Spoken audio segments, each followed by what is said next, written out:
My wife and friends betrayed me, so I exposed them all.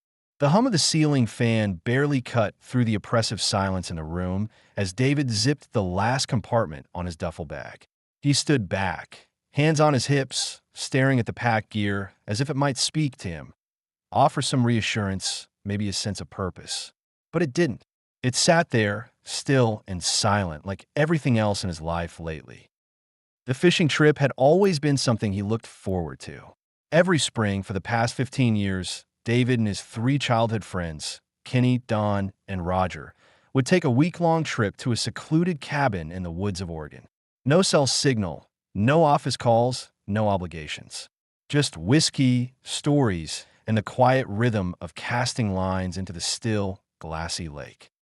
This year, however, something felt wrong. It had started with small things.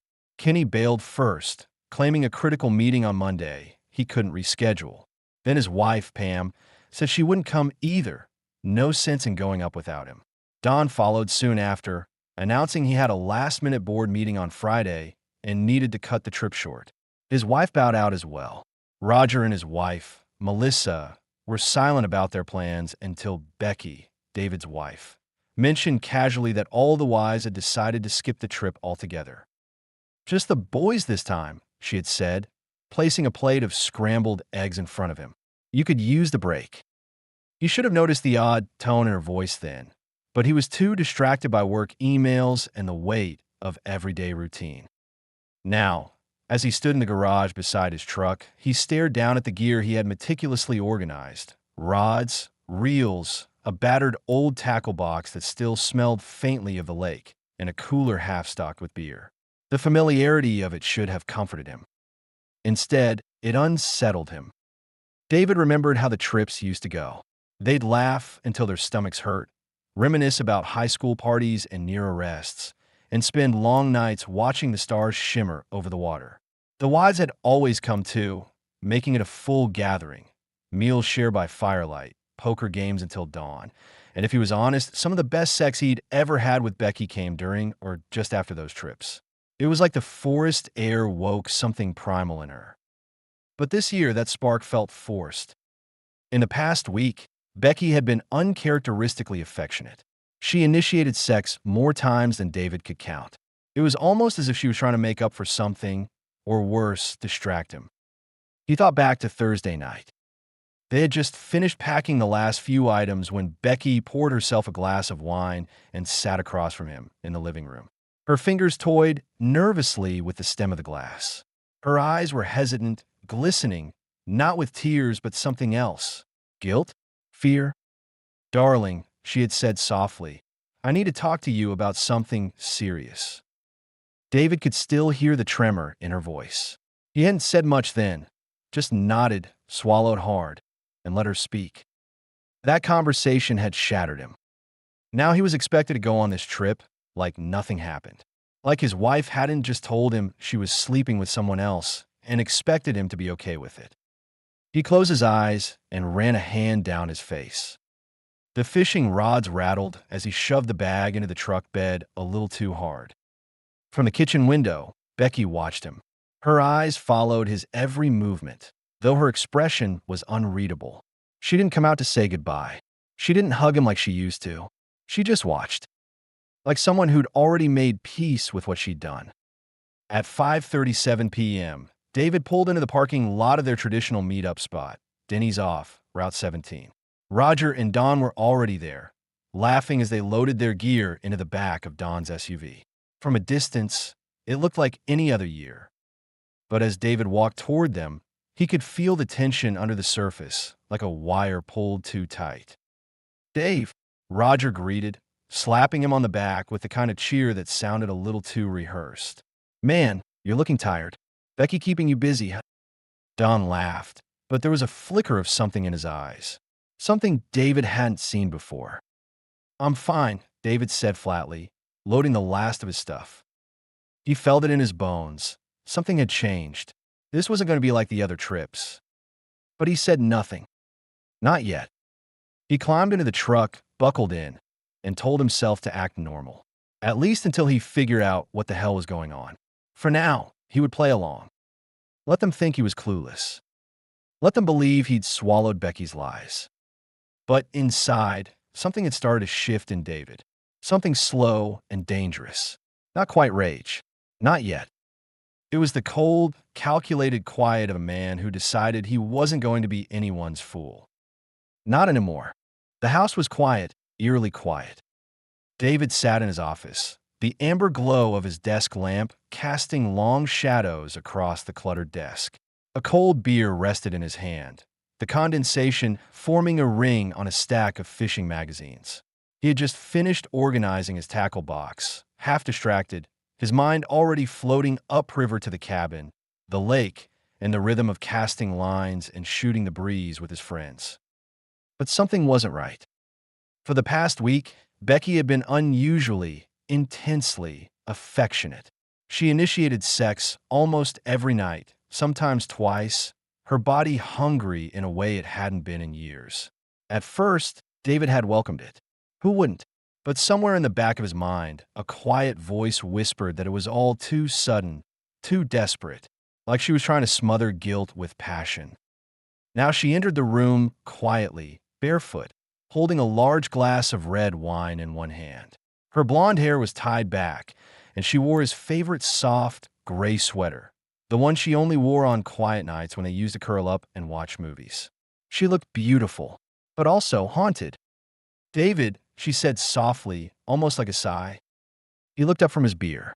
"Yeah. Can we talk? I need to tell you something. It's serious." Her voice was trembling. David sat up straight, a knot forming in his stomach. "Okay, what's going on?" She sat across from him and took a sip of wine. Her eyes were glassy. Then, after a long silence, she said, "You promise you'll let me finish before you say anything? Please." The words hit like a loaded gun being cocked. David nodded slowly, unsure of what storm was about to hit him. Becky exhaled, gripping her glass tightly. "You know, things haven't been right between us for a while," she began. "I know you felt it too. The distance, the sex, everything. It's like we've been living beside each other, not with each other." He clenched his jaw, nodding but remaining silent. "I love you, David. I do. You're a wonderful father, a good man. But I'm not fulfilled anymore. Not the way I used to be. You don't touch me the way you used to. And I don't feel alive with you anymore." David blinked slowly. 1,000 thoughts rushed through his brain, but he kept his mouth shut. "I met someone," she said. "It's not just some fling. It's more than that. I feel like the woman I used to be when I'm with him. Like I'm finally breathing again. I didn't plan for it to happen. It just did." There it was. The confession cracked through the room like lightning. David stared at her, stunned. His mouth opened, but Becky raised her hand quickly. "You promised to let me finish," she said sharply, her voice no longer trembling. He leaned back in his chair, his heart pounding so hard it felt like it was trying to escape his chest. "I've already spoken with Dawn about the legal stuff," she said casually, as if discussing grocery shopping. "If we divorced, I'd get the house, the kids, half your retirement, 2/3 of your income in alimony and child support. You know how the state works. You'd be left with nothing." David flinched as if she'd physically struck him. "But I don't want a divorce," she continued, her tone smooth, rehearsed. "I want us to keep this life, this family. For the kids. For appearances. You'll still be their father. You'll still get to see them every day. I'll still be with you when you need. Within reason. But I need more. And I'm going to get it." "You're serious," David whispered, his voice dry. She leaned forward. "I'm deadly serious." He stood up suddenly, fists clenched, voice rising. "You're sleeping around and telling me I just have to accept it? Who the hell do you think you are?" Becky stood too, stepping into his space. Her voice was low and cutting. "If you try to fight this, I will burn your world to the ground. Do you hear me? I will. You'll lose your house, your kids, your reputation. I'll make sure of it. Or you can play along, and we can all keep living comfortably." David stared at her, stunned by the cold precision in her tone. She had thought this through, every angle. "I'm going to bed," she said, stepping back. "If you want me tonight, I'll let you. Like always. Nothing has to change. unless you make a change. She turned and walked toward the stairs, barefoot on the hardwood, her silhouette dissolving into the darkness. David collapsed back into the chair, hands shaking. A scream rose in his chest, but never made it out. He didn't sleep that night. He read and reread the envelope Becky left for him, a detailed surveillance report about his life. Every coffee shop, every conversation, every move. She had spies, or worse, his friends were helping her. And as he stared out the window at the dead still night, the seed of something cold and dangerous began to grow inside him. She thought she had the power. She thought he would roll over. But she didn't know who she was really dealing with. Not yet. David sat alone in his dimly lit home office, a bottle of beer sweating onto a coaster as the silence around him thickened like a fog. Becky had gone to bed. At least, she'd said she was going. He didn't follow her. He couldn't. Not after the bomb she dropped. Her words still echoed in his mind like a chant from some cruel ritual. I will still care about you, but I need more than you can give me in bed. You'll never know who he is. I'll be with him, and you'll accept it. She'd said those things with a terrifying calm, like she had rehearsed every word. And then, like a cherry on top of a poisoned sundae, she handed him the envelope. It sat now on his desk, fat and unassuming, one corner slightly bent.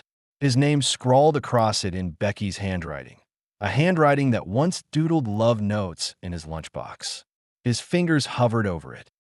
He had no idea how far the rabbit hole went. With a breath that shuddered at the end, he peeled it open. Inside was a neatly bound document. The first page had a cover sheet.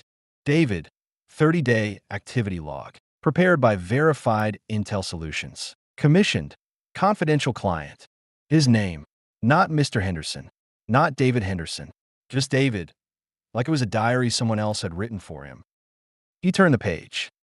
Day 1, Monday, 8:03 a.m. Subject departs residence in gray Ford Explorer, wearing khaki slacks, blue shirt, wrinkled. Stops at local gas station, pumps $22.37 of regular. Buys coffee and 2 glazed donuts, one eaten before exit. Listens to sports radio. Arrives at work at 8:44 a.m. David blinked. The donut. He hadn't remembered the donut until now, but they had. Day 3, Wednesday, 12:15 p.m. Subject has lunch at La Grill. Seated on patio. Waitress, brunette, approximate 25 years old. Subject speaks to her briefly. She laughs. No contact beyond casual banter. Subject eats grilled chicken Caesar salad. Leaves 20% tip. A twinge of anger stirred. This was what she thought she could use against him. He couldn't even have a conversation with a waitress without it being documented. Page after page. Meticulously recorded movements. GPS logs. Timestamps. Conversations paraphrased, or sometimes transcribed word for word. And then it got darker.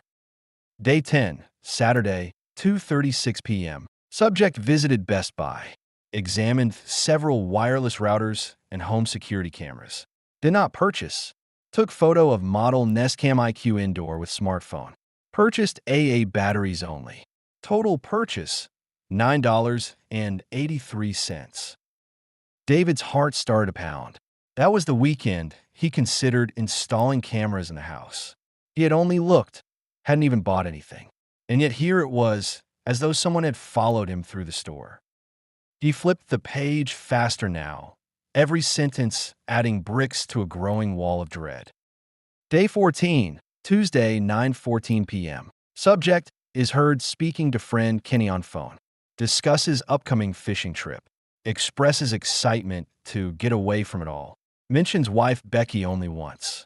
Subject appears relaxed. How could they have recorded a phone call in his car? Day 17, Friday, 11:02 a.m. Subject parks at Springdale Plaza. Approaches ATM. Withdraws $100 cash. Proceeds to bookstore. Browses but does not purchase. Sits in cafe area with coffee. Reads for approximate 40 minutes. Becky knew about the bookstore trip. She had said nothing. smiled at dinner like everything was fine. All the while, someone had been reporting his every move like he was a criminal. David turned to the final pages. The summaries. Assessment. Subject is routine, predictable. No signs of infidelity. No suspicious meetings or interactions with unknown persons. Expresses occasional frustration in personal phone conversations. Displays mild symptoms of stress and fatigue. Conclusion. Subject is not a threat. Subject has no knowledge of surveillance. Subject has shown no aggression or behavioral deviations that would warrant further monitoring, unless instructed otherwise. Unless instructed otherwise. David pushed back from the desk, the document falling to the floor like a pile of broken trust. His throat was dry, his mind a blender of confusion and outrage. He looked around the room, suddenly aware of how vulnerable he was. Was there a microphone in here? A hidden camera? Was someone listening now? He stood up, chest heaving. He checked under the desk, behind the bookshelf, inside the lamp. Paranoia cracked through his rationality like lightning through a windshield. They knew everything. No, she knew everything. And if Becky wasn't smart enough to pull this off, that meant one of the others helped her. His best friends. His brothers in every way except blood. He staggered back into his chair, head in his hands. This wasn't just cheating. This wasn't just betrayal. This was a conspiracy.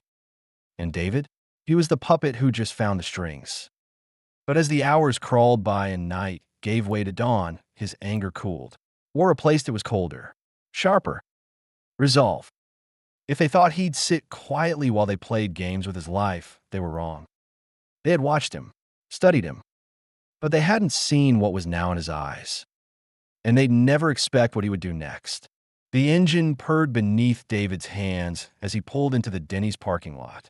The golden sign flickered weakly in the gray dusk, casting long shadows on the hood of his SUV. His heart thumped against his ribs, heavy with confusion, anger, and a creeping sense of betrayal he hadn't quite found the shape of yet. He parked beside Roger's pickup and Dawn's rust-red sedan. A forced sense of nostalgia lingered in the air. Same spot, same ritual, but everything inside David felt wrong. He pushed through the glass doors into the warm, butter-colored glow of the diner. There they were, laughing over coffee and half-eaten plates of waffles like nothing had changed. Don looked up first, his grin splitting wide. "Dave," he barked, standing to slap him on the back. "About time. We thought maybe you chickened out." Roger smirked from his seat. "Yeah, Becky said you've been moody lately. Stressed. She told me to make sure you came." The comment hit David like a slap. "She called you?" he asked, trying to keep the tremble out of his voice. "Earlier today," Roger replied, casually, dunking a slice of bacon into his maple syrup like it was a holy ritual. "Said you've been spiraling." She was worried. "Right," David said, quietly, sliding into the booth beside them. He glanced from one face to the other, seeing them differently now. For the first time in decades, he wondered what kind of secrets could hide behind eyes you thought you knew. They chatted about the trip. Fishing spots, whiskey, the usual trash talk. Don told a story about nearly capsizing the canoe on their last trip, and Roger howled with laughter. David chuckled mechanically, but his mind was elsewhere, specifically on the envelope Becky had given him and the surveillance report inside. Could it really have been them? His friends, his brothers, betraying him? Or was it all in his head? "You packed the scotch, right?" Roger asked. "Becky said you'd probably forget it." "There it was again," Becky said. "I brought it," David muttered. They left the diner and loaded into David's SUV, the gear packed tight in the trunk. Don climbed into his car to follow, since he needed to leave early midweek. The 2-hour drive was spent with Roger trying to fill the silence with music and chatter. David mostly stared out the window, watching trees blur by in a green and gold rush. The weight in his gut was getting heavier. They reached the cabin just after sunset. It was a familiar A-frame lodge nestled deep in the woods, with an old chimney and creaky porch that always groaned like a welcome. But this time, it didn't feel like home. Not anymore. That night, the fire crackled, The air was thick with smoke and whiskey, and laughter echoed through the beams. David drank, because it was expected, because it dulled the throb of betrayal pulsing beneath his skin. Then Don leaned forward, eyes glassy but sharp. "You gonna tell us what's eating you, man?" David hesitated. The smart move was to stay silent, to keep everything inside until he had a plan. But the liquor was loosening his tongue, and his chest felt like it was about to burst. He needed to say it, not all of it, but just enough to hear the truth out loud. "My marriage is messed up," he said finally. The firelight danced across their faces, shadows flickering like demons over their features. Dawn and Roger grew quiet. "She told me she's seeing someone," David continued. "Wants to keep the marriage for the kids, the money, but she says she's done with me. Sexually, emotionally, and she's not hiding it anymore." Roger let out a low whistle. "Damn," he muttered. "That's cold." "Who's the guy?" Don asked too quickly. David caught it, that flicker of something behind Don's eyes. Was it fear? She wouldn't say, David replied slowly, watching their faces now. She said it wouldn't matter. Said I couldn't do anything about it, even if I knew. Roger scoffed. Typical narcissist crap. But David saw something else, a twitch in Don's jaw, a sudden interest in his glass, a tightening of shoulders that had once been relaxed. "I just needed to get away," David added. "Clean my head. Figure out what to do next." They were silent for a beat. Then Don clapped him on the back, just a little too hard. "You're here now. No wives, no drama. Just us, the woods, and the fish." Roger raised his glass. "To brotherhood." David clinked his glass against theirs, the sound hollow in his ears. Brotherhood. The word tasted like rusted metal. As they laughed again, David's mind was already shifting. He replayed every moment of their reactions, every word, every glance. Something was wrong. The way they were circling around him, not like concerned friends, but like handlers. Later that night, when the others had passed out, David crept quietly to his gear bag. He opened the small side pocket where he always kept his pocket knife, but it wasn't there. Instead, nestled in the folds of nylon, was a tiny black object, the unmistakable shape of a microphone. He stared at it for a long time, heart thudding, hands ice cold. Becky wasn't the only one betraying him. She had help. And now, David finally knew who.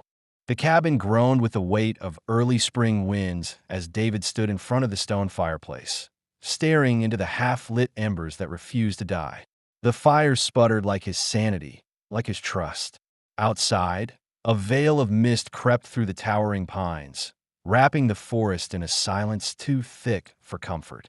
He should have felt calm out here. No phones ringing, no deadlines, no screaming kids. But instead, his skin prickled with something colder than the air. Paranoia. Roger and Don were in the kitchen laughing.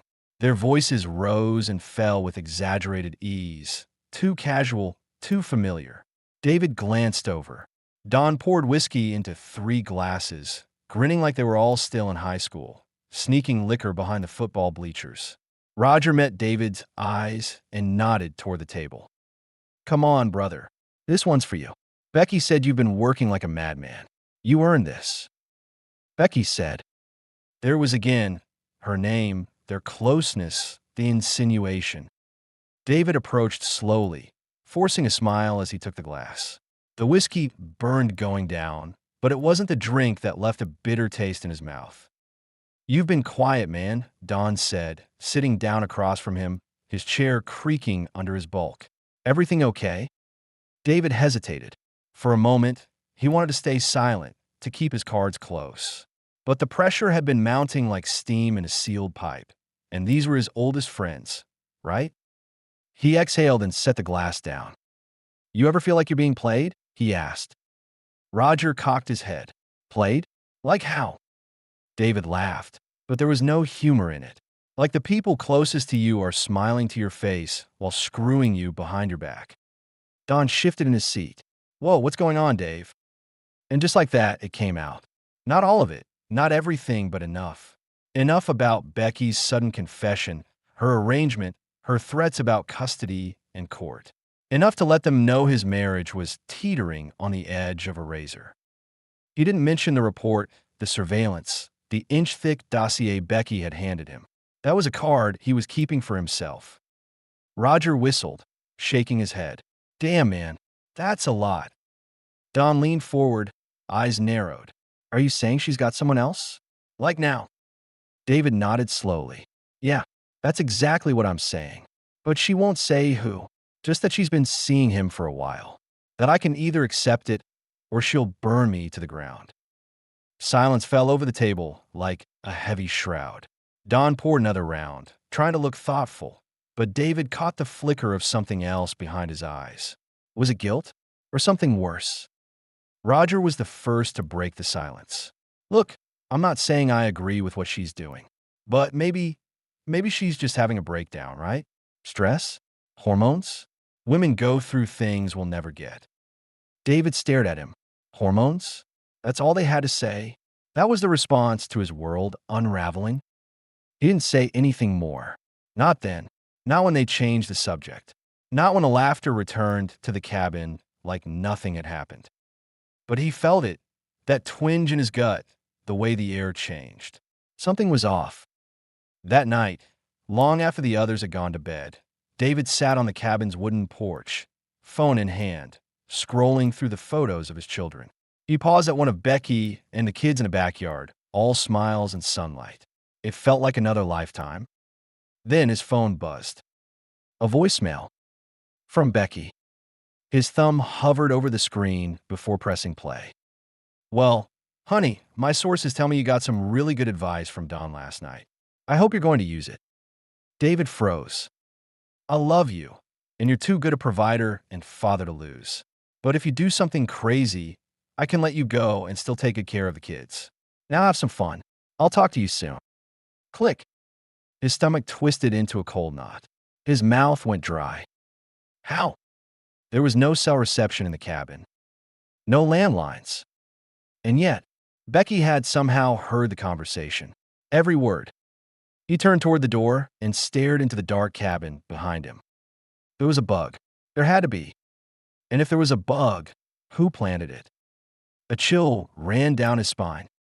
Suddenly, every conversation, every laugh, every offhand comment from Don and Roger felt calculated. Their smiles were too easy. Their advice too rehearsed. Were they in on it? David stood and walked inside quietly. The cabin creaked around him. He grabbed his duffel bag and dumped it out on the bed. Phone, wallet, keys, belt, watch. One by one, he opened everything. He ran his fingers along seams and inside pockets, checking his wallet lining, even the soles of his shoes. Nothing obvious. But that didn't mean it wasn't there. His eyes landed on the framed photo above the bed. Him, Roger, Don, and Kenny, all grinning in front of campfire. David walked to it, lifted the frame. It felt heavy, too heavy. He flipped it over. A small circular mic was embedded in the backing, so subtle it was almost unnoticeable. David's hands clenched. This wasn't paranoia anymore. It was war. And now, he knew he wasn't just dealing with an unfaithful wife. He was surrounded by enemies. Enemies who used to be his friends. David slowly set the frame back on the wall, his mind racing, not with rage, but with focus. His wife wanted him to believe he was powerless. His friends thought they'd broken him. But they were wrong. Very wrong. Because David was done playing the fool. And the next move was his. David had never been much of a schemer. A fixer, yes. A planner, sure. But deceit had never been his domain. That had always been someone else's game. Until now. The cabin, tucked in the pine-thick edge of the lake, felt like a pressure cooker disguised as a retreat. In the stillness of morning, the air heavy with dew and the murmur of the water just beyond the deck, David sat alone on the porch with a thermos of black coffee and a fractured sense of reality. It had been 4 days since Becky's confession, and 3 since he realized his friends weren't just complicit. They were part of it. He had to be smart, precise, invisible. It started with small traps, nothing obvious. He told Don a lie over breakfast. that he'd started seeing a therapist behind Becky's back. Later that evening, Becky texted him a cryptic message. "Glad you're getting help, honey. Don says it's really helping your mood. Keep it up." She knew, which meant Don was talking to her, feeding her everything. The next day, while Roger and Don cleaned fish, David told Roger he'd found an old journal of Becky's hidden in the attic. "Some pretty strange stuff in there," he muttered, then said nothing more. He watched Roger pale, then fumbled to change the topic. The following night, Becky called him. "Don't start digging into old crap, Dave. Let the past stay buried. It'll only hurt more." Now Roger, too. She had them all. But Becky wasn't a mastermind. Not really. She was desperate, and she tied herself to men who thought they were smarter than they were. That made them dangerous, yes, but predictable. David knew he couldn't confront them yet. They were too confident, too wrapped in their power trip. So instead, he fed them more. He started slipping false breadcrumbs into his conversations. "I think I'll look into switching lawyers," he said to Don while they sat by the fire. "My cousin knows a shark who's a pit bull in court." Don shifted uncomfortably, then leaned forward. "You don't want to escalate things, Dave. Trust me, Becky's already got things lined up. Play it safe. This'll pass." So they want me docile, David thought. Obedient. Afraid. But Becky had miscalculated something. She thought the report she gave him would paralyze him. That would instill fear and submission. Instead, it had unlocked something he didn't know he had: patience, focus, and a hunger for justice so cold it didn't burn, it froze. That night, as Don and Roger got drunk around the fire and shared fishing stories like old times, David sat quietly, mentally sketching out the blueprint of his next steps. The trap wouldn't be physical. No drama. No confrontations. It would be legal, financial, psychological. He would become a shadow in their lives, quietly slipping through the cracks, collecting everything: texts, bank statements, emails. The bug in his bag? He'd found it. He left it in and began feeding it lies, practicing monologues he wanted them to hear. Controlled disinformation. He tested them. He told Don he'd spoken to Becky's mother, who was concerned about the new man in Becky's life. The next day, Becky called in a rage. "Stay away from my family. They don't know anything. Don't drag them into your pathetic mess." And Roger? He let slip Becky would be away next weekend. David had never mentioned the mother call to him. They weren't just cheating with her. They were guarding her. And they didn't trust each other. That was his next move: divide and conquer. In the early hours before dawn, while the fire outside still crackled with embers, David sat at the cabin's kitchen table with a legal pad and a pen. It was quiet. Too quiet. The kind of quiet before something breaks. He began writing a list. Not a to-do list. A takedown chart. Roger, check financial records for transactions linked to Becky. Search for shared hotels, trips, or accounts. Don, already knows too much. Lawyer, find out if he's committed anything unethical at work. Possible leverage. Kenny, arriving soon. Could be the final piece or the dumbest one. Observe closely. Watch Becky's interaction with him. He stopped and stared at the page, then wrote one word in the center and circled it. Revenge. But not rage-fueled. Not reckless. Surgical. They want me broken, David thought. I'll give them a ghost instead. He stood up, took a deep breath, and walked outside. The lake shimmered in the moonlight, whispering secrets to the wind. Behind him, the cabin glowed with warm betrayal. He smiled to himself. Let them think the bait is still biting. Let them think the hook hasn't been set. They'd never see the line tightening. David sat alone on the back porch of the cabin, the fire pit crackling beside him and casting flickering shadows against the forest beyond. His whiskey glass trembled slightly in his hand, not from the cold mountain air, but from the sheer weight of realization. He had trusted these men with everything: his childhood, his secrets, his life. And now, they had taken from him what mattered most: his wife, his dignity, and his peace of mind. But betrayal breeds clarity. And in that clarity, something stirred inside him. Not rage, not grief, but something far colder. Calculated. Intentional. The shift was almost physical. It was the moment the victim stopped bleeding and started planning. He knew now that if he acted rashly, it would play directly into their hands. Becky had already warned him. Try anything stupid and she would ruin him. Financially, legally, emotionally. And if his suspicions were right, she wasn't acting alone. No, this wasn't just an affair. It was a coordinated web spun by 4 people he once called family. David got up, quietly left the fire, and slipped into the woods, taking a different trail back to the cabin. He made sure to step where the earth was dry and avoid twigs. He didn't trust a damn thing, not even the silence. When he reached the cabin, he crept toward his room, opened his duffel, and removed the spare phone he had stashed for emergencies. He hadn't turned it on in weeks. He powered it up and waited until he had a faint signal. He texted a number under the name Min Vaughn. It's time. Meet me Tuesday. Discreet. Nathan Vaughn wasn't just any contact. He was a private investigator David had worked with years ago on a tech fraud case when he consulted in cybersecurity. Nate was sharp, thorough, and didn't ask too many questions. David deleted the message, powered off the phone, and stashed it again beneath the loose board beneath the bed frame. The next morning, David went through the motions. Fishing, laughing, drinking. Roger and Don were in good spirits. Too good. Don bragged about his latest promotion at his firm, while Roger chuckled about how wild Becky used to be in college. They watched him, though, with subtle interest.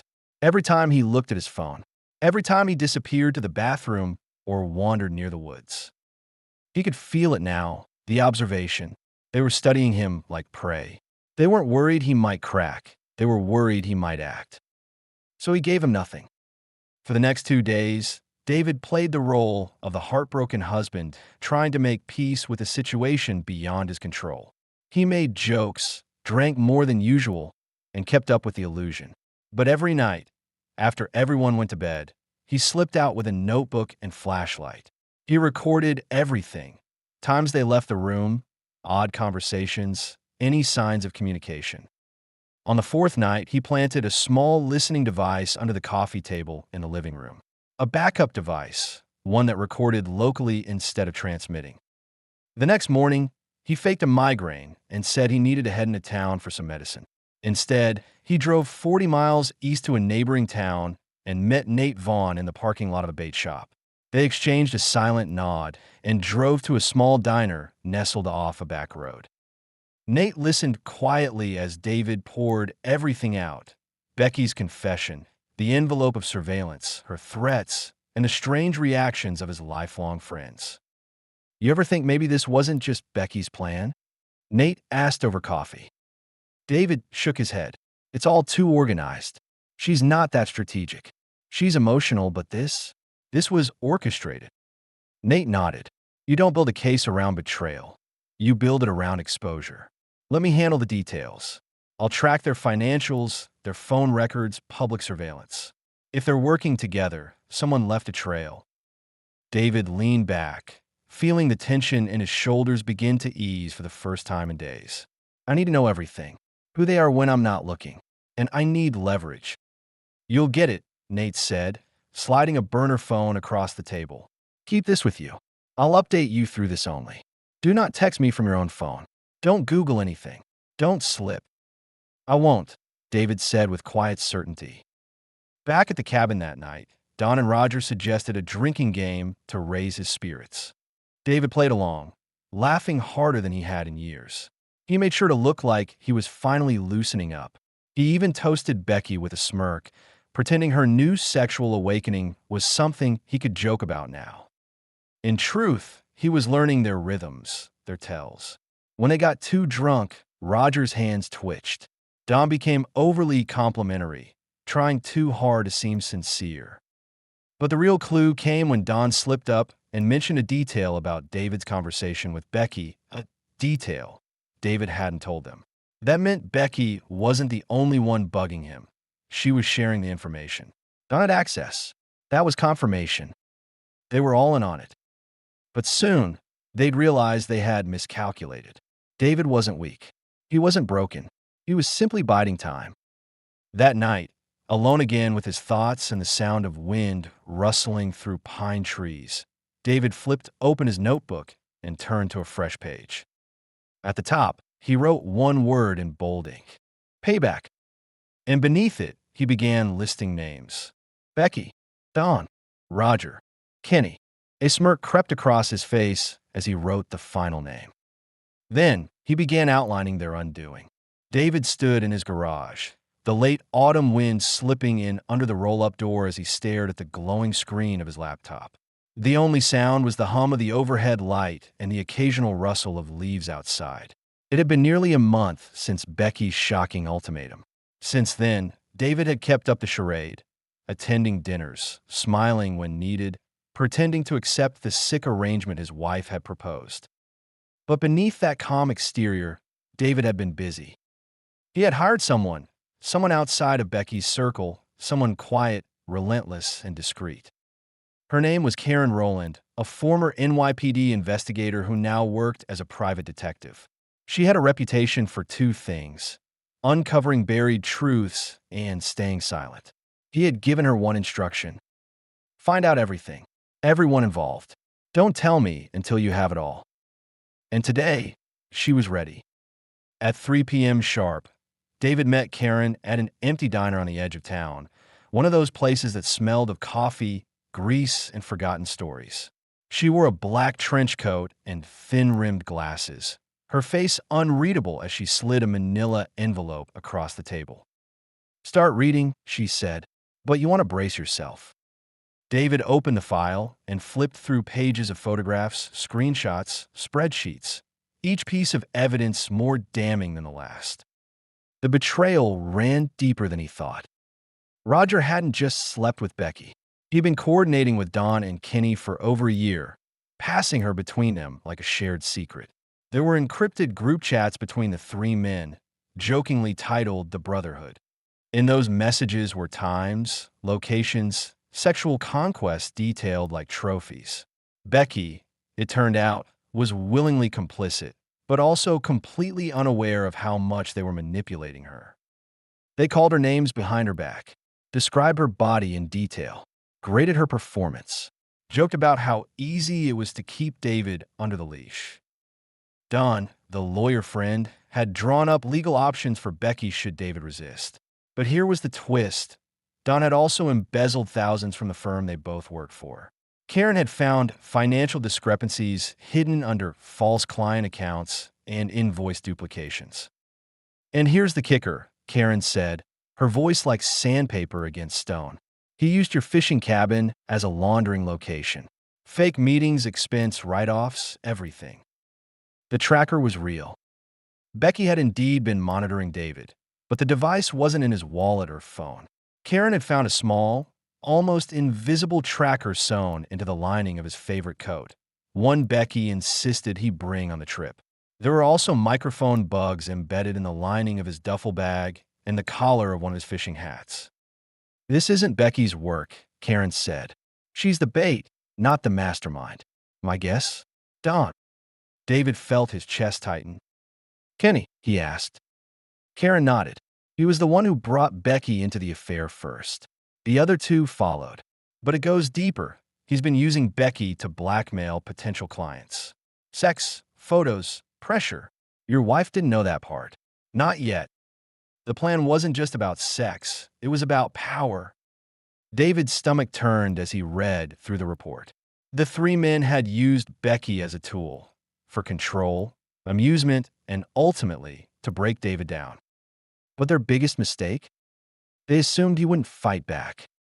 They had underestimated the quiet, loyal man, the one who'd given everything for his friends, who'd built a family and provided without question. What do you want to do next? Karen asked. David stared at the last photo, a grainy shot of Becky at a hotel bar, kissing Kenny on the cheek as Don recorded it with his phone. He closed the folder. I want to watch them burn, all three of them, but not with fire, with facts. Evidence. Cold, brutal truth.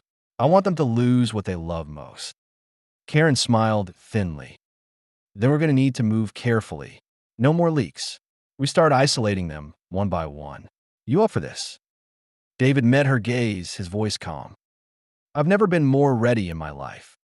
As he walked out of the diner into the fading light, David felt something he hadn't felt in weeks: clarity. Not anger, not betrayal, not heartbreak. Purpose. The web they spun had held him captive.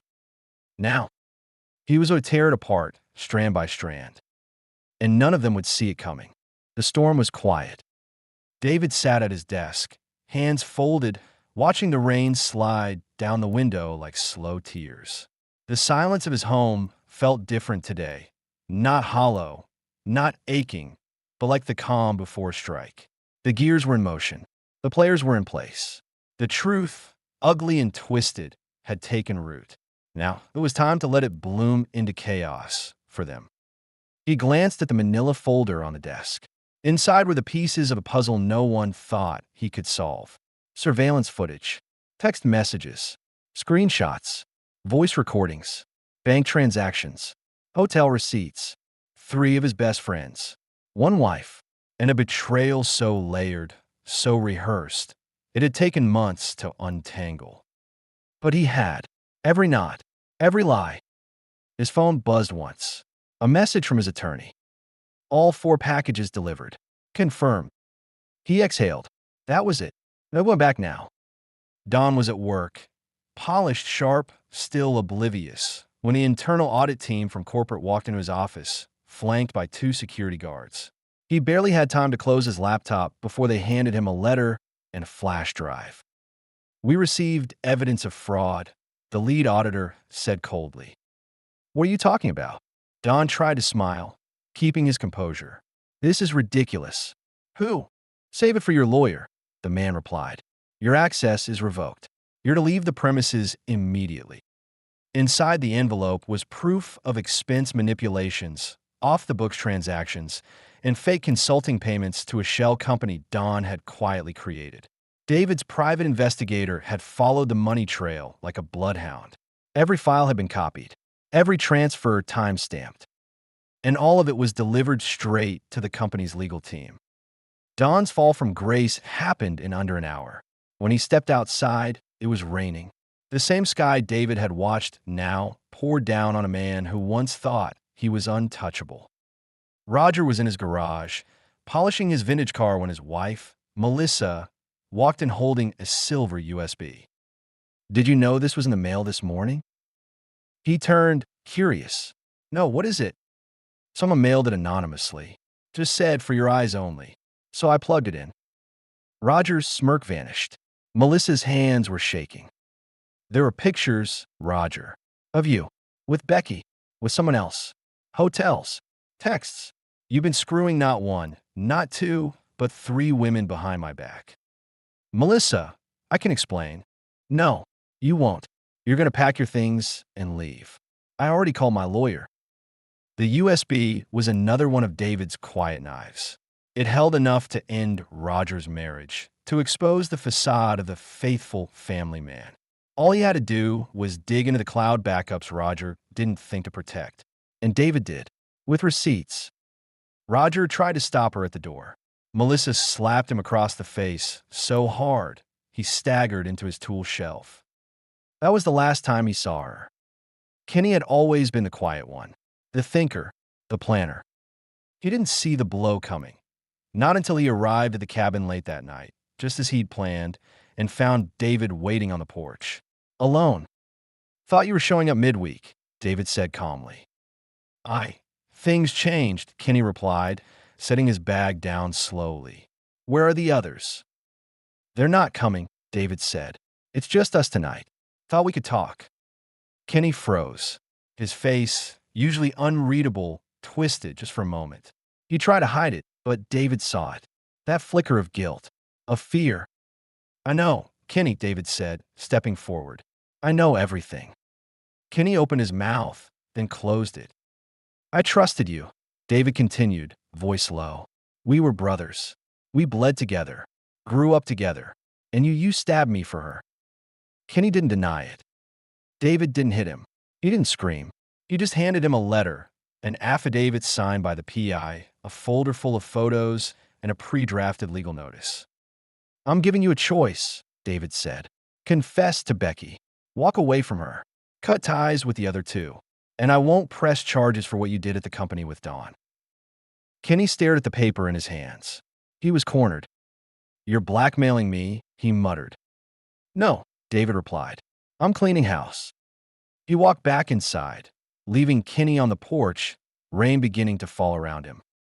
David didn't call her. He didn't yell. He didn't cry. He served the divorce papers through her boss's assistant, publicly, in front of co-workers, just as she arrived at the office, dressed to impress, smiling like she'd won. She wasn't smiling after. Inside the documents, not only the divorce petition, but a full forensic breakdown of her affair, her finances, and the proof that she'd endangered her children's emotional well-being.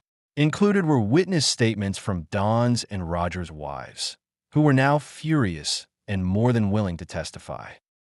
And tucked in the envelope was a single handwritten note. "I know it all. I saw it all. And I'm done playing dumb. David." That night, Becky returned home to find the locks changed and the kids with David's sister. She screamed. She pounded the door. She called his phone 47 times. He never answered. The morning sun filtered gently through the blinds of David's new townhome, casting a warm glow across the living room floor. The scent of fresh coffee wafted through the air as soft jazz played from a nearby speaker. There was a stillness in the space, a calming contrast to the chaos that had engulfed his life just months before. David stood by the window, coffee mug in hand, watching his daughters, Sean and Lila, laughing as they played soccer in the cul-de-sac with a neighbor's golden retriever. Their laughter, unburdened and bright, was the soundtrack of his new beginning. He hadn't thought peace like this was possible after the storm he endured. But here it was, real, tangible, and earned. Just 4 months earlier, his life had been a masterclass in betrayal. Becky, the woman he once loved more than life, had not only torn his heart apart, but had weaponized the people he trusted most. 3 friends, brothers in everything but blood, had each taken turns stabbing him in the back while smiling to his face. Worse still, they had orchestrated his humiliation like a symphony. Surveillance, blackmail, manipulation. And they thought he would lie down and take it.